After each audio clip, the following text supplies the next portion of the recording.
అరుణాచలంలో మేము చేసిన తప్పు మీరు ఎవరు చేయకండి. ఆ తప్పు ఏంటంటే మీరు వీడియో లాస్ట్ దాకా చూడాలా. 7:30 కల్లా అందరం ఫ్రెష్ అప్ అయ్యేసి ఇంకా రాజగోపురం దగ్గర అందరం బయలుదేరుతున్నాము. స్టార్టింగ్ ఇక్కడ నుంచి చేయాలి గిరి ప్రదక్షిణ. ఇంకా గుడి దగ్గర ఇంకా టెంకాయలు అన్ని అమ్ముతారు. ఇంకా టెంకాయ కొట్టేసాం మేమైతే. ఇంకా మార్నింగ్ 8:30 అయింది గిరి ప్రదక్షిణ స్టార్ట్ చేసేసరికి.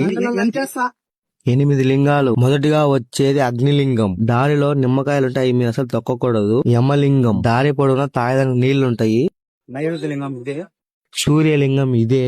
వరుణలింగం, వాయులింగం, చంద్రలింగం, కుబేరలింగం, ఈశాన్యలింగం. దారి మధ్యలో మోక్షగుండ మార్గం ఉంటుంది. 5 మినిట్స్ కి 30 రూపీస్ అని లెగ్ మసాజ్ చేస్తున్నాను నేనైతే. ఇప్పుడు కాళ్ళు అయితే కాలుతానే. ఇప్పుడు ప్రజెంట్ ఒకటైంది టైం, కాళ్ళు భయంకరంగా కాలిపోతాయి. అట్లే మీరైతే వచ్చినప్పుడు అయితే ఈవినింగ్ పూట నైట్ టైమ్స్ మాత్రమే నచ్చండి. డే టైం లిటరరీ చెప్పాలంటే మధ్యాహ్నం పూట నడిస్తే కాళ్ళు అయితే బొబ్బలు వచ్చేస్తాయి ఎండకు. మేమైతే మార్నింగ్ 9 స్టార్ట్ చేసాం. మాకు గిరి ప్రదక్షిణ కంప్లీట్ అయ్యేసరికి 3 o'clock అయింది. మధ్యాహ్నం అయితే భయంకరంగా కాలు కలిపోతాం. అందరు నైట్ టైమ్స్ మాత్రమే గిరి ప్రదక్షిణ ఉంది. లేదంటే ఇంకా మార్నింగ్ సీకట్లో 3 o'clock కల్లా అందరూ స్టార్ట్ అయ్యి దర్శనం ఎట్లా కంప్లీట్ అయిందంటే ఇంకా నెక్స్ట్ వీడియో చెప్తాం. మా వాడైతే పచ్చి మంచినీళ్ళు కానీ తాగలేదు.